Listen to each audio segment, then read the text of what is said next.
వీక్షకులందరికీ నమస్కారం. జనవరి నెల 5వ తారీఖు లగాయితూ జనవరి 11వ తారీఖు వరకు ఉండేటువంటి గ్రహగతుల ఆధారంగా ద్వాదశ రాశుల వారికి ఈ వారం ఏ విధమైనటువంటి శుభాశుభ ఫలితాలు కలగబోతున్నాయో ఈ కార్యక్రమం ద్వారా తెలుసుకుందాం.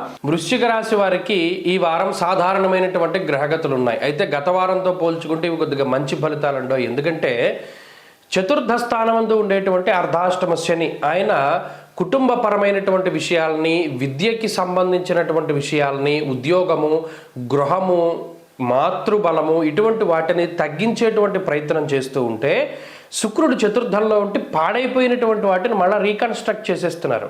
అంటే ఇక్కడ ఏదైనా ఇంట్లో గొడవలు వచ్చాయి, వెంటనే సమస్య పోవడానికి శుక్రుడు కారణం.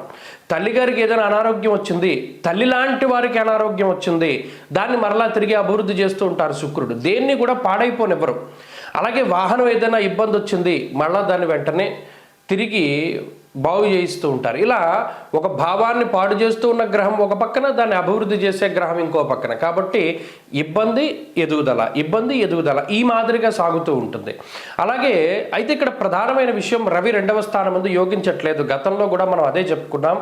రవి 2వ స్థానం ముందు చాలా ఇబ్బంది పడేటువంటి ఫలితాలు. ముఖ్యంగా ఏంటంటే శారీరక శ్రమని వాడుకుంటాడు రవి. ఆయన మానసికంగా మీరు ఎంత ఏకాగ్రత పెట్టి ఓ పని చేసినా దానికి ప్రతిఫలం రానివ్వదు. చాలా ఇబ్బందికరంగా ఉంటుంది. నిష్ఫలం కృషి వాణిజ్యం అసలు చెప్పేశాడు. దీంట్లో ఏ విధమైన ఫలితం రాదు నీకు అని చెప్పారు. అలాంటప్పుడు ఏం చేయాలి? తెలివిగా ఓకే, మనం కష్టపడితే ఫలితం రావట్లేదు, హార్డ్ వర్క్ కాకుండా స్మార్ట్ వర్క్ చేయాలి. ఇది టైంను మనం ఎలా మలుచుకోవాలి అంటే, ఈ హార్డ్ వర్క్ చేసినప్పుడు ప్రతిఫలం లేదు కాబట్టి do it in a smart way. Smart work చేస్తూ ఉండండి. అది వృశ్చిక రాశి వారికి చాలా కలిసి వస్తుంది. అంటే ఎక్కువ శ్రమ పడకుండా పని పూర్తి చేయడం తెలివిగా. అలాగే లౌకికంగా ఉపయోగపడే గ్రహం కూడా అక్కడే ఉన్నది. బుధుడు చాలా గొప్పగా ఉపయోగపడుతున్నారంటే ఎవరిని ఎంతవరకు ఎలా వాడాలి అది బుధుడు మీకు ఉపయోగంగా చాలా చక్కగా చెప్తూ ఉంటారు. ఆ సమయానికి ఆ ఆలోచనలు, ఆ వైబ్రేషన్స్ వచ్చేస్తాయి. ఇక ఇందులో ప్రధానమైన విషయం ఏంటంటే వారాంతంలో చంద్రబలం పెరుగుతోంది.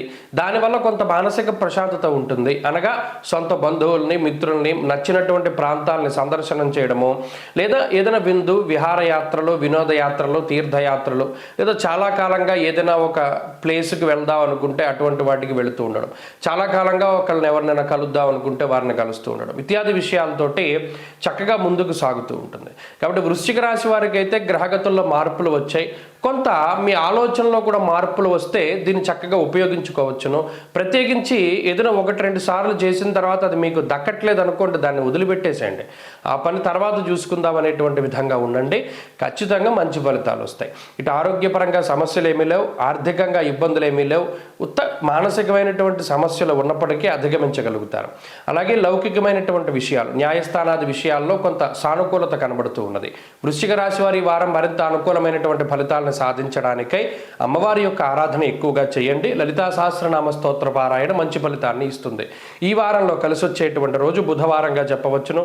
అదృష్ట సంఖ్య 5, అదృష్ట వర్ణము తెలుపు. తదుపరి ధనురాశి.